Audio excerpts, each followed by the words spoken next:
22వ అధ్యాయం 1వ వచనం.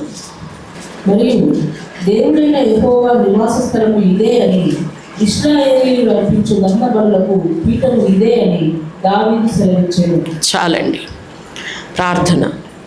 పరిశుద్ధుడా మీకు వందనాలు, మహాగణుడా మీకు వందనాలు తండ్రి. మాట్లాడే దైవమా నీకు వందనాలు, స్తోత్రములు తండ్రి. మీరు ఒక మాట సెలవిస్తే మీరు మాట్లాడుచూ ఉండగానే ఎన్నో అద్భుతాలు, ఆశ్చర్య కార్యాలు జరిగాయి తండ్రి. నేటికి మీ బలము, మీ మాట, మీ శక్తి తక్కువ కాలేదయ్యా. మీరు కార్యములు చేయండి, కృప దయచేయండి తండ్రి.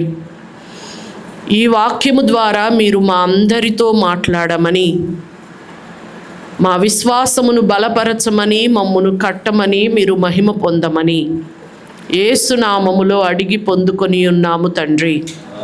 ఆమేన్. ఇది దావీదు జీవితంలో ఒక శ్రేష్టమైన ఘట్టం. దాదాపుగా ఇక దీని తరువాత దావీదు గురించి పెద్దగా ఏ విషయము కూడా వ్రాయబడలేదు. దావీదు అనే క్యారెక్టరే చాలా ఆశ్చర్యకరమైన, ఆశీర్వాదకరమైన ఒక క్యారెక్టర్ బైబిల్లో.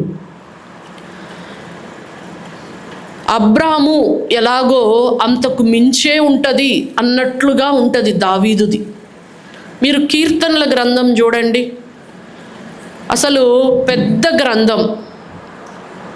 ఒక సహజమైన క్రైస్తవులు దాదాపుగా చదువుకునే గ్రంథాలలో కీర్తనల గ్రంథం ఉంటుంది. చాలామంది ఎలా ఉంటుంది అంటే న్యూ టెస్టిమెంట్ చదివినా చదవకపోయినా కీర్తనలు చదివే వాళ్ళు బోల్డ్ అంతమంది ఉంటారు కదా. అంటే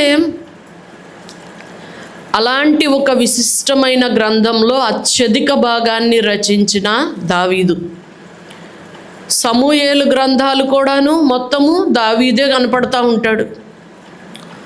అలాగుననే ఇటువైపు దినవృత్తాంతాల్లోకి వస్తే దావీదు కనపడతారు.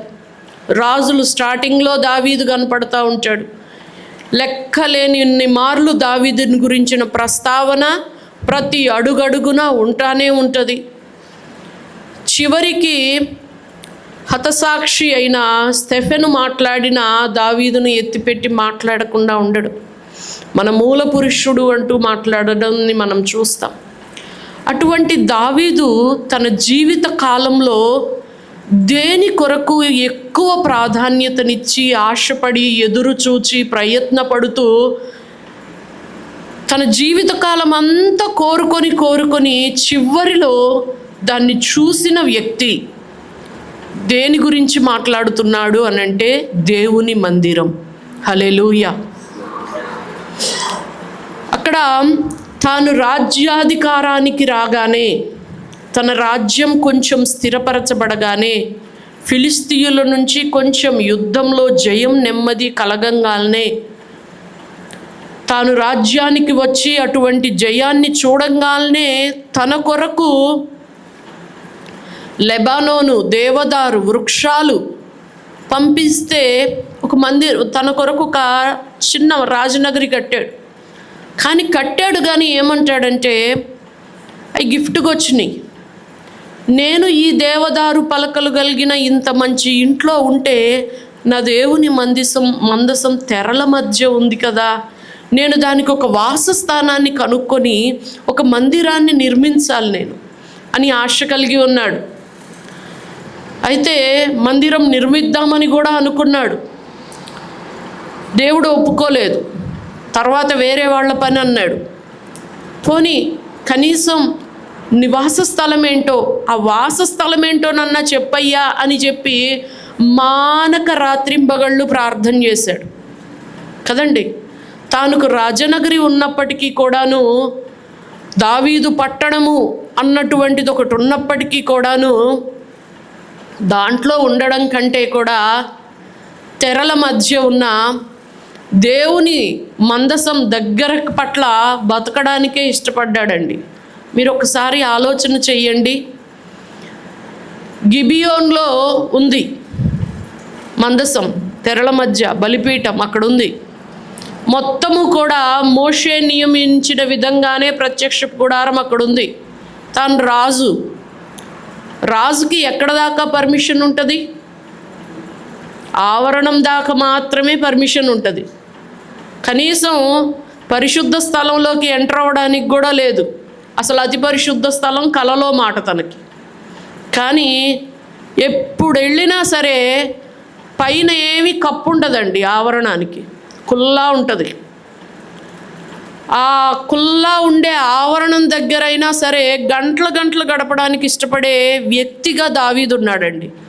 తనకు ఎంత గొప్ప మందిరం ఉన్నా సరే, తన రాజనగర్లు ఉన్నా సరే, అతడు దేవుణ్ణి అంతగా ప్రేమించిన వ్యక్తిగా మనం చూస్తాం. చివరికండి తన వలన జరిగిన పాపానికి అబ్షాలోము తన మీద తిరుగుబాటు చేస్తే ఒక్కసారిగా బోలెడంతమంది సైన్యంతో యెరూషలేము మీదకు దండెత్తి వస్తే ఇక అతడు పారిపోతా ఉన్నాడు. అతని వెనుక మందసాన్ని తీసుకొని వస్తుంటుంటే అంటాడు, అయ్యో తప్పిది, ఇలా తీసుకురావద్దు, దాని స్థానంలో దాన్ని ఉంచండి. దేవుని చిత్తమయ్యి ఆయన నాకు సెలవిస్తే నేను మళ్ళా తిరిగి వచ్చి ఈ మందసాన్ని చూస్తాను, దాని నివాస స్థలాన్ని కూడా దేవుడు నాకు చూపిస్తాడు అని అంటాడు. నాకైతే అండి కొద్ది రోజులు ఆ మాట చదివితే అసలు ఎట్లనో అయిపోయింది ప్రాణం. ఎందుకంటే మనము జనరల్గా కొన్ని ప్రార్థన అంశాలు పెట్టుకొని ప్రార్థన చేస్తామండి. శ్రేష్టమైన విషయాలే ప్రార్థనలు చేస్తాం, అది వాస్తవం. కానీ మనకి సమస్య తల మీదకు వచ్చేసినప్పుడు కూడా ఆ సమస్య మధ్యలో కూడాను మన ప్రార్థన అంశాల యొక్క ప్రయారిటైజేషన్ మారకుండా ఉండడం అనేది చాలా ఆశ్చర్యాన్ని కలిగించే విషయం కాదంటారండి? ఒక భయంకరమైన సమస్య మన ముందుంది. ఏమంటారు, జీవానికి మరణానికి మధ్య ఉన్నట్టుగా మనం ఉన్నాం కదా. అయితే అలాంటి పరిస్థితి మధ్యలో అయ్యా అబ్షాలోముకు మారు మనస్సు దయచేయి, ఈ యొక్క ఉపద్రవం నుండి కాపాడు అనే దానికన్నా కూడాను ఎక్కువగా ఏంటి అనంటే ఇప్పటికీ కూడా అతని హృదయంలో ఆ మందసానికి ఒక వాస స్థలాన్ని దేవుడు నాకు చూపిస్తాడు, నా ఎడల ఆయనకు గనక దయా కృప ఉన్నట్లయితే. ఎంత బలమైన ఆశ ఉంటే ప్రాణం మీదకు వస్తున్నా సరే అదే ప్రార్థన అంశాన్ని మనం తప్పకుండా ఉంటామండి. ఒకసారి ఆలోచన చేయండి. మనం ప్రార్థనలు చేస్తుండా ఉండుండొచ్చు, అయ్యా నా జీవితం ఇట్లా అయిపోతుందే, రేపటి దినాన పరలోకానికి వెళ్తే నువ్వు అడిగేదేంటి, 4 ఆత్మలనే కదా, నాతో పాటు ఒక 4 ఆత్మల్ని నేను తీసుకొని రాలేకపోతే ఏంటి నా పరిస్థితి దారుణం కదా, నా ద్వారా కొంతమంది రక్షణలోనికి వచ్చేటట్టుగా సాయం చేయయ్యా అని చెప్పి మనం ప్రార్థనలు చేస్తాం. కానీ సమస్య మన తల మీదకు వచ్చేసినప్పుడు, అది ఆర్థిక సమస్య కానీ, కుటుంబ సమస్య కానీ, అనారోగ్య సమస్య కానీ, ఎక్కువగా మనల్ని పట్టి కుదిపేసేవి ఇవే కదండి. కుటుంబ సమస్యనో, ఆర్థిక సమస్యనో, అనారోగ్య సమస్య కుదిపేస్తున్న సమయంలో కూడా ఒక మూల దీని గురించి విడుదల కావాలి అనిపించినా సరే, అయ్యా నా ప్రార్థన 4 ఆత్మల్ని నా కొరకు ఇవ్వకుండానే నేను చచ్చిపోతే ఎట్లాగయ్యా, నేను ఇట్లా అయిపోతే ఎట్లాగయ్యా అనేది మనకు ఉంటుందా అండి? ఒకసారి ఆలోచన చేయండి. దేవుడు ప్రతి చిన్న విషయాన్ని కూడా గమనించి చూస్తూ ఉంటాడు కదా. ఎట్లా ప్రార్థన చేస్తాం మనం? సమస్య నెత్తి మీదకు వస్తున్నప్పుడు కూడా ఒక్కొక్కసారి అండి మనం ఆలోచన ఉంటుంది. ఒక్కొక్కసారి నాకు ఎక్కువ ఫైనాన్షియల్ వాటి గురించి చేస్తూ ఉంటా కదా, ఒకానొక టైంలో అనిపిస్తుంది దేవుడు ఒకవైపు ఫైనాన్షియల్ది పెట్టి ఇంకొక వైపు నీ వాగ్దానపు నెరవేర్పు అనేది పెడితే ఈ రెండిట్లో ఏదో ఒకటి కోరుకోమన్నాడు అనుకో, నేను దేన్ని కోరుకుంటాను? యథార్థంగా చెప్తున్నానండి, దేవుని సముఖంలో నిలబడి ఎంతో దుఃఖం ఉంటుంది. విడుదల కొరకైన ఎంతో ఆశ ఉంటుంది. కానీ అలాంటి సమయంలో సడన్గా దేవుడు, నువ్వు దీంట్లో నుంచి కోరుకుంటావా, నీకు ఇది కావాలా? ఎందుకంటే అండి, విలువైన దాని కొరకు మూల్యం చెల్లించాలి. చాలా ఈజీ థింగ్స్ చాలా ఈజీగా వచ్చేస్తాయి, అంత ఈజీగానే వెళ్ళిపోతూ ఉంటాయి. కానీ చాలా మూల్యం చెల్లిస్తేనే అమూల్యమైన వస్తువులు దొరుకుతాయి. ఇప్పుడు అమూల్యమైన విశ్వాసం అంటాడండి, దానికి అమూల్యమైన రక్తం వెలగా ఇవ్వబడింది కాబట్టే విశ్వాసం అన్న మాట సీన్లోకి వచ్చింది కదా. అంతకుముందు ఏముంది? ధర్మశాస్త్రం. నువ్వు నమ్మావా నమ్మలేదా అనేది సెకండరీ, నువ్వు ఏం చేసావు అన్నది ప్రాముఖ్యం కదా. ఇక్కడికి వచ్చేసేటప్పటికల్లా విశ్వాసం అనేది చాలా అమూల్యమైంది. అది మన సొంతం అవడానికి, అది రావడానికి అమూల్యమైన రక్తం, స్వయంగా దేవుని రక్తమే చిందించాల్సి వచ్చింది కదండి. కనుక కొన్ని అమూల్యమైన వాటి కొరకు అలాగుననే చెల్లించాల్సి వస్తుంది.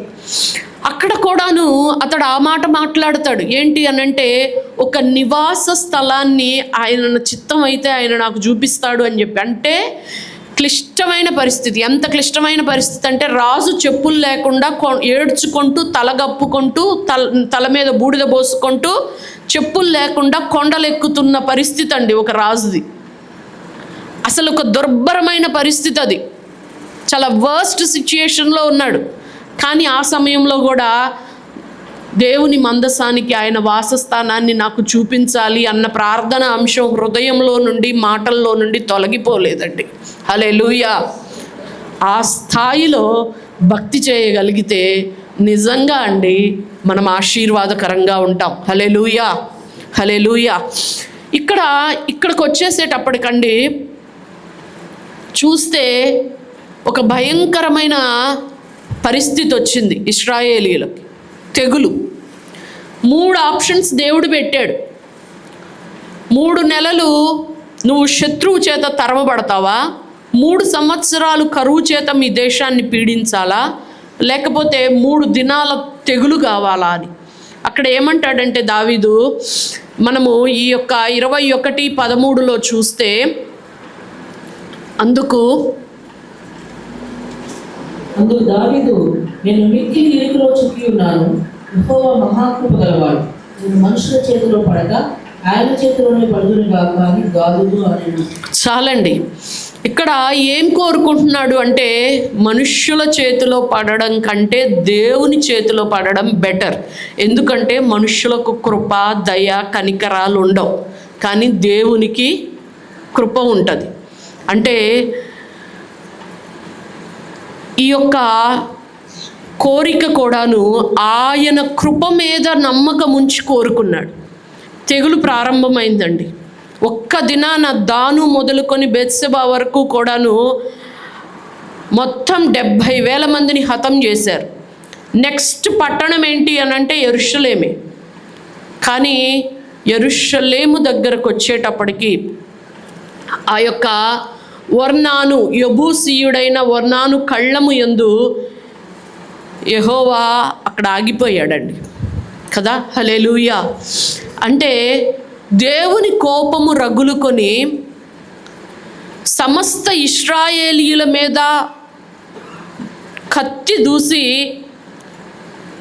తెగులొచ్చినా సరే ఒకానొక స్థలం దగ్గర ఇక ఆ క్రోధము శాంతిపరచబడతా ఉంది. అది ఒకని యొక్క కళ్ళెము.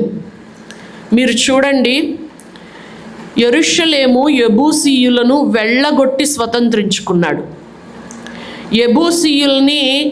యెబూసీయులు దావీదును ఎగతాళి చేశారు. ఎందుకు అనంటే, న్యాయాధిపతులు కానీ సౌలు కానీ ఎవ్వరూ కూడా టచ్ చేయలేదు యెబూసీయుల్ని.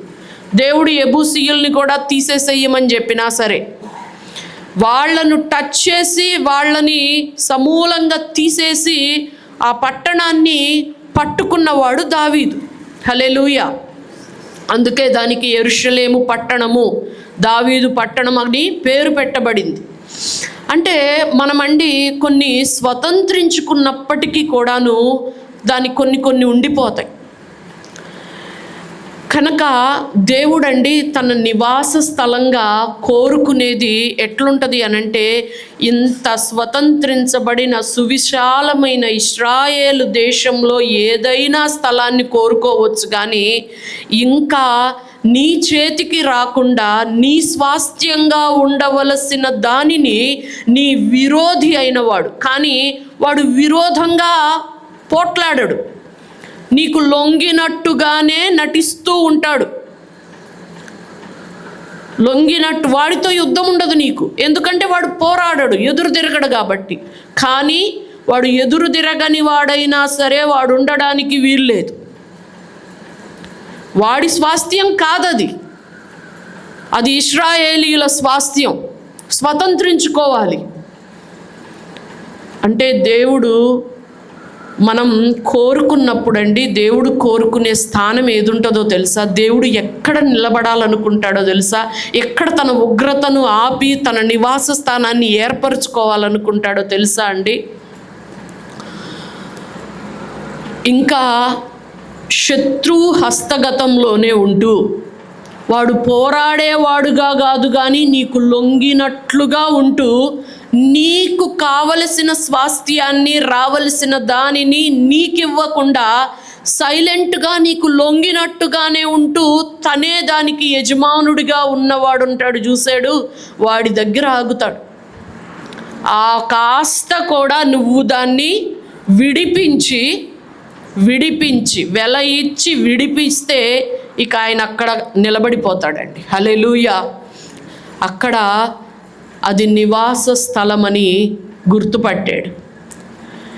మనకండి ప్రార్థన చేస్తే ఆకాశం నుండి అగ్ని దిగేది సొలొమోన్ దగ్గర కనపడితే గిబియోన్లో, ఇక్కడ ఈ కళ్ళెము దగ్గర ఈ తెగులు ఆగిపోవడానికి సాయంకాల నైవేద్యం దహన బలి అర్పించినప్పుడు ప్రార్థన చేస్తే ఆకాశము నుండి అగ్ని పంపి దహన బలిని అంగీకరించి దేవుడు దావీదుకు జవాబిస్తాడు. హల్లెలూయా. ఇక దావీదుకు అర్థమవుతుంది దేవుని నివాస స్థలం ఇదేనని చెప్పేసి.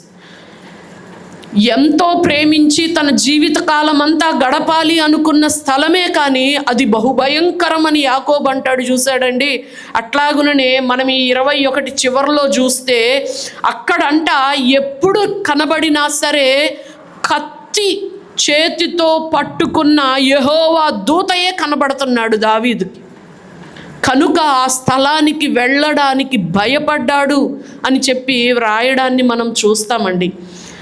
దేవుని సన్నిధి అనేది యాకోబు ఎలాగైతే ఇది భయంకరం అన్నాడో, ఆయన కోరుకునే వాసస్థానము కూడా భయాన్ని పుట్టించేదిగా ఉండాలండి. భయాన్ని పుట్టించే దగ్గర మన ప్రవర్తన ఎలా ఉంటుంది కదండి? అల్లాటప్పగా ఉండం. ఒక్కసారి ఆలోచన చేయండి. దేవుడు మనమే ఆయన మందిరం, ఆయన నివసించే స్థలం, ఆయన నివాసంగా పాదస్థలంగా ఆయన పాదం మోపే స్థలం ఏదో తెలుసా? ఇంకా మీ స్వాధీనం కావలసినది ఏదో మీలో, ఆయన స్వాస్థ్యము అనవలసింది ఏదో ఇంకా దుష్టుని చేతిలోనే ఉంది. అక్కడ ఆయన ఆగాడు. చేత్తో కత్తి పట్టుకున్న వానిగా ఆగాడు. దాన్ని మీరు వెల ఇచ్చి ఏ విధం చేతనైనా దాన్ని సెటిల్ చేసి అది ఆయనకు మీరు ప్రతిష్ఠించాలి. అక్కడకు అగ్ని దిగి వస్తుంది. హల్లెలూయా. మీరు వెల ఇచ్చి విడిపించిన దాని మీదకు అగ్ని దిగి వస్తుంది. ఆయన అగ్నిమయమై మనలో నివసిస్తాడండి. మన మీదకు అగ్ని వస్తే చుట్టూ ఉన్న వాళ్లకు భయం కలుగుతుంది కదండి. ఒకప్పుడు తొక్కిన పొదలే, అన్ని చిచ్చుబోషినియే, కానీ ఎప్పుడైతే యెహోవా దూత అగ్నిగా పొదలో ఉన్నదో అటువైపు ఒక మనిషి వెళ్ళడానికే భయపడిపోయాడు కదండి. అలా అగ్నిమయమై ఆయన మనలో నివసించడానికి ఆయన కోరుకుంటూ ఉన్నాడు. కానీ ఇంకా లోబరచవలసింది ఒక స్థలం ఉంది. ఆయన అక్కడ ఆగుతున్నాడు. వెల ఇచ్చి విడిపించాలి, అక్కడే ఆయన ఉంటాడు. అక్కడ ఉండే ఆయన నిన్ను పరిపాలించడానికి, నిన్ను దర్శించడానికి ఇష్టపడుతూ ఉన్నాడు. ఒక్కసారి ప్రార్థన చేద్దామండి. దావీదు ఎట్లా ఆశపడ్డాడో నీ నివాస స్థలాన్ని కట్టడానికి, అయ్యా వాసస్థానాన్ని నాకు చూపించు అన్నాడు. ఎంత ప్రార్థన చేశాడంటే అసలు అది దొరికేంత వరకు నేను మంచం ఎక్కను అన్నాడు. నా కన్నులకు నిద్ర రానివ్వనని అన్నాడు. అంత కమిట్మెంట్తో ప్రార్థనలు చేశాడు.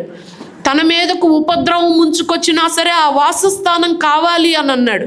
చివరికి తనదవ్వాల్సిన స్వాస్థ్యం ఇంకా దుష్టుడు కానీ లొంగినట్టుగా నటిస్తూ వాడితో ఏం సమస్య లేదులే అనుకుంటున్నా ఏదో ఒకటి ఉంది, అక్కడ ఆగాడు ఆయన. దేవుడు నివసించే స్థలం భయాన్ని పుట్టిస్తుందండి. మీరు అపోస్తలుల కార్యంలో కూడా చూస్తే సంఘం గురించి అంటాడు, దేవుని భయమందు క్షేమాభివృద్ధి నొందుచు దేవుని భయమందు దినదినము వర్ధిల్లుచుండెను అని ఉంటుంది. దేవుని భయం ఉండాలి మందిరం అంటే, సంఘం అంటే. హల్లెలూయా. అసలు ఆ స్థలంలోనే బతకాలని కోరుకున్న ఆయనంట ఆ కత్తి వరదీసిన నిలబడిన దూతను చూసిన తర్వాత తను ప్రార్థన చేశాడు. ఆ కత్తి మళ్ళా వరలో వేసేసుకొని ఉన్నాడు, కానీ వెరచి వెళ్ళడానికి కూడా భయపడిపోయాడంట. దేని కొరకు ఆశపడ్డాడో, ఎదురు చూశాడో అలా ఉంటుందండి. దేవుని ప్రత్యక్షత దొరికితే దేవుడి భయం అన్నది మొట్టమొదటిగా నిలువెల్లా నిండిపోతుంది. కాబట్టి ఈ విషయాలు మన హృదయంలో ఉంచుకుందాం, దేవుణ్ణి ఆరాధన చేద్దాం. అయ్యా చూపించు నువ్వు కోరుకున్నదేంటో నా జీవితంలో. ఇంకా నీ స్వాస్థ్యం అవ్వవలసింది పరుల స్వాధీనంలో ఉన్నది, నేను వెల ఇచ్చి విడిపించవలసినది నీ అగ్ని దిగి వచ్చే స్థలం చూపించయ్యా. అది మన సొంతమైందా?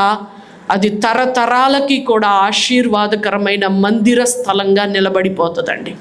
హల్లెలూయా. సొలొమోను కట్టిన తర్వాత యోషియా దాన్ని మరమ్మతులు చేసిన, అది పడద్రోయబడిన, మరలా తిరిగి కట్టబడవలసి వచ్చినా అక్కడే కట్టారు కదండి. 3వ మందిరమైనా అక్కడే కడుతున్నారు. కనుక ఈ విషయాలు మన హృదయంలో ఉంచుకుందాము, దేవుణ్ణి అడుగుదాం. దేవుడు అట్టి కృపతో మనల్ని నింపి నడిపించునుగాక. ఆమేన్.